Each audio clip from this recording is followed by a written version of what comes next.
Prime Minister. Mr. Speaker, I know the whole House will want to congratulate our Team GB Olympic and Paralympic athletes and support staff for their outstanding achievements so far.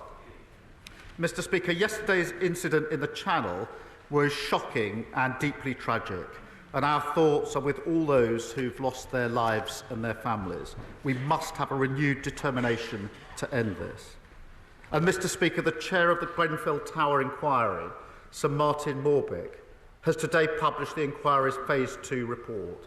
And I know that the whole House will be, thoughts of the House will be with the bereaved and the survivors of the Grenfell Tower tragedy and the residents in the immediate community. I will be making a statement shortly after PMQs today. Mr. Speaker, this morning I had meetings with ministerial colleagues and others, and in addition to my duties in this House, I shall have further such meetings later. Bill Esterson. Thank you, Mr. Speaker. Can I associate myself with the Prime Minister's remarks about the loss of life in the Channel and about Grenfell? The latest suicide figures are a sobering reminder of the misery caused by mental ill health. McGall Health Park in my constituency is a centre of excellence with high, medium and low security hospitals on the same site. The staff do an amazing job, but demand has gone through the roof, especially since the pandemic. Does my right honourable friend agree that it is essential that we have the same level of priority for mental health care and physical health care in this country? Yeah. Yes, and I thank my honourable friend for raising this critical issue. I think so many are affected by the tragedy of suicide. I'm pleased to hear about the work that he refers to, but 1 million people are not getting the support, the mental health support that they need. And that is why we will recruit 8,500 mental health workers to treat adults and children, and bring forward legislation to modernise the Mental Health Act, an act which I think is well overdue for modernisation. Thank you. We come to the Leader of the Opposition, Rishi Sunak. Thank you, Mr. Speaker. And can I join with the Prime Minister in paying tribute to the Grenfell community? And we're going to rightly discuss that important issue shortly after PMQs. Can I also join him in congratulating our record-breaking Olympians and Paralympians on everything that they have achieved? And lastly, could I just pay tribute to the hard work, bravery and dedication of our police? This summer, in challenging circumstances, they served our communities commendably and kept us all safe. Now, Mr. Speaker, government is about making choices, and the new Prime Minister has made a choice. He has chosen to take the winter fuel allowance away from low-income pensioners and give that money to certain unionised workforces in inflation-busting pay rises. So can I just ask the Prime Minister, why did he choose train drivers over Britain's vulnerable pensioners? Mr. Speaker, this government was elected to clear up the mess left by the party opposition and to bring about the change that the country desperately needs. Our first job was to audit the books, and what we found was a £22 billion black hole. Well, it's no good them complaining. Richard Hughes, the chair of the OBR, was very clear. He described it as one of the largest overspends against forecast outside of the pandemic. His words. So we've had to take tough decisions to stabilise the economy and repair the damage, including targeting winter fuel payments whilst protecting pensioners. 800,000 pensioners are not taking up pension credit. We intend to turn that around. We're going to align housing benefit and pension credit, something the previous government deferred year after year after year.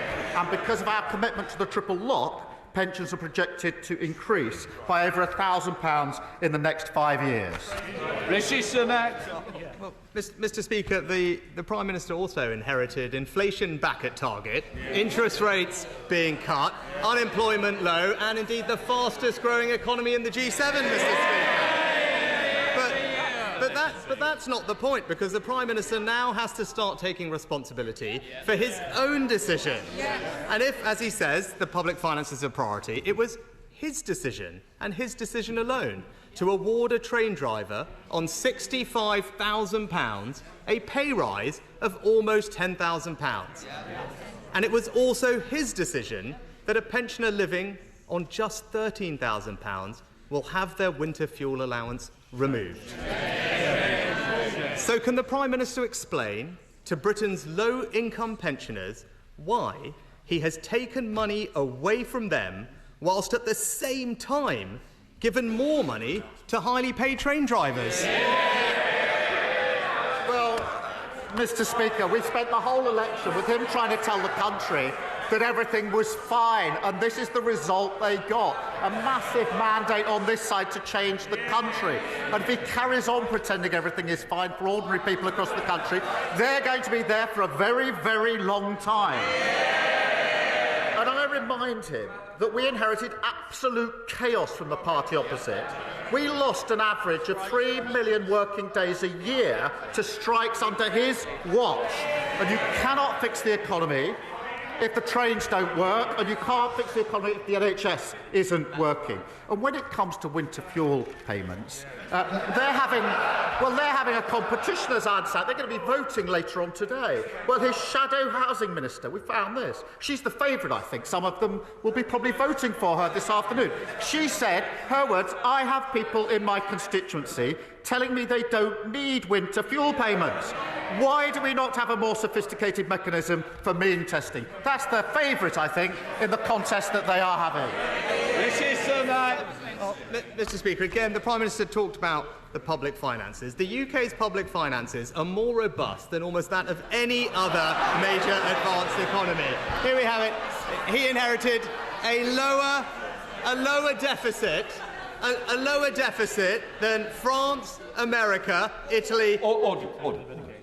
When I do point you to be quiet, I do mean it. I don't need a reaction back like that. Rishi Sunak. Well, the UK currently has a lower deficit than France, America, Italy and Japan. It has the second lowest debt in the entire G7. And he opposed every difficult decision that we took to deliver that. So I certainly am not going to take any lectures from him on that score. But he talked about protecting ordinary people. Well, last year, under the Conservative government, a low-income pensioner with just £13,000 received not only the winter fuel payment, but also hundreds of pounds of additional cost of living support, both of which he has now scrapped. Age UK have said cutting the winter fuel allowance is the wrong policy.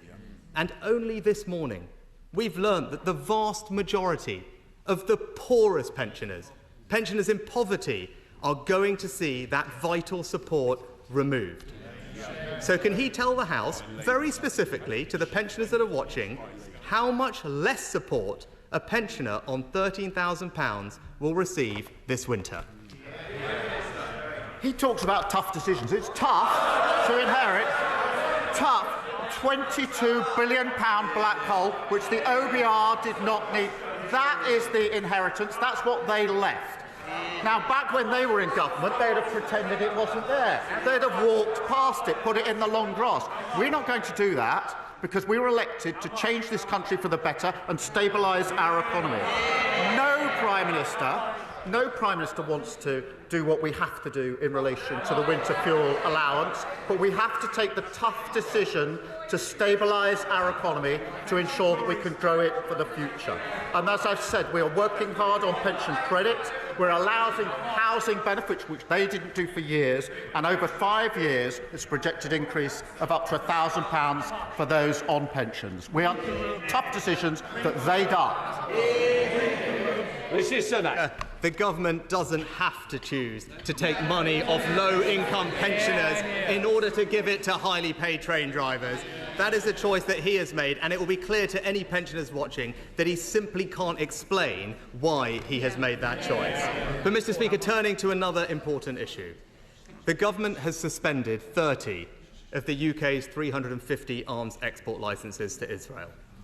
It's a decision that the Chief Rabbi says beggars belief and will encourage our shared enemies. Can the Prime Minister therefore explain how his decision will help to secure the release of the 101 hostages still being held by Hamas? Prime Minister. Well, Mr. Speaker, can I start by saying I think the whole House will be shocked by the horrific killing of 6 hostages in the last few days. And I know I speak for the whole House when I say that. The remaining hostages must be released, and we need a ceasefire to ensure that that can happen, that aid desperately needed can get into the region, and we can begin the path to a two-state solution. Now, he asks how we arrived at this decision. He knows very well, because the legal framework is clear. The latest guidance was issued in 2021 under his government. And that means that licences have to be kept under review, as they were by his government. And I think he probably knows the advice that was given to his government. He understands the framework. We've carried out the review in the same way and come to a clear legal conclusion. And shared that conclusion, the assessment, with Parliament. We will, of course, continue to stand by Israel's right to self-defence. But it is important that we are a country committed to the international rule of law. That gives us the strength of argument with our allies on important issues. This is a difficult issue, I recognise that, but it's a legal decision, not a policy decision. And the Prime Minister knows the framework, and they issued the guidance, they know what the test is, that test has been assessed, we've come to a conclusion, and we've put that before the House to consider. Prime Minister. Well, Mr. Speaker, I appreciate the Prime Minister's answer, but he'll know that decisions like this also have important and broader geopolitical implications. And he mentioned allies. It's essential that we maintain transatlantic unity in the face of terrorist threats and avoid any perception of splits between our two nations. So can he therefore update the House or tell the House what engagement he had with the United States prior to taking this significant decision? Prime Minister. I acknowledge the importance of working with our allies on all issues, as we have been doing, as I was able to make very clear at the NATO summit that I attended in the early summer. And of course, as he would expect, as the House would expect, we have talked this through with our allies. They understand. They have a different legal system. That is the point they made. It chunters from the. This is a serious issue. It requires serious consideration. And the Prime Minister knows the legal framework. He knows the legal framework very well. He also knows that applying that framework, the facts of that framework, and arriving at a decision does not permit me to simply then say I'm not going to implement the legal decision and conclusion that's been reached. I don't think he's really inviting me to do that. Rishi Sunak. Mr. Speaker, not only do these decisions have geopolitical consequences, but they also have emotional ones too. And the Prime Minister took this action on the very same day as the funerals of Israeli hostages murdered by Hamas. It's something that the Board of Deputies described as a terrible, terrible message to be sending. And I hope the Prime Minister understands the hurt that has been caused, and can he take this opportunity to reassure Israel and the Jewish community that the United Kingdom and this House stands behind Israel and its right to self-defence. Prime Minister. Let me be very clear about that. I've said it before, I'll say it again. We absolutely recognise and support Israel's right to self-defence and have taken action in support of that right of self-defence. And I've made that repeatedly clear in all of my engagements with Israel across the region and with all of our allies. I absolutely stand by that. But in relation to licences, this isn't an Israel issue. It's the framework for all licences that have to be kept under review. It's the same test for all licences, as the Prime Minister knows. And having applied the law to the facts and come to a legal conclusion, I don't think the Prime Minister is really inviting me to put that to one side. We have to, the Leader of the Opposition.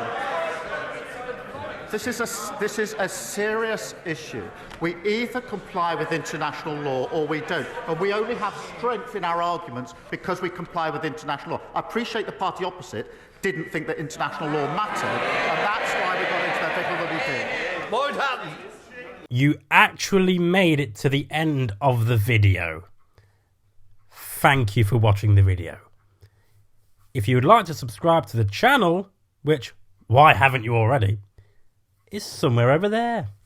And also, if you want to watch more videos, also check out over there. I've been Jake from Just Jake. See you later.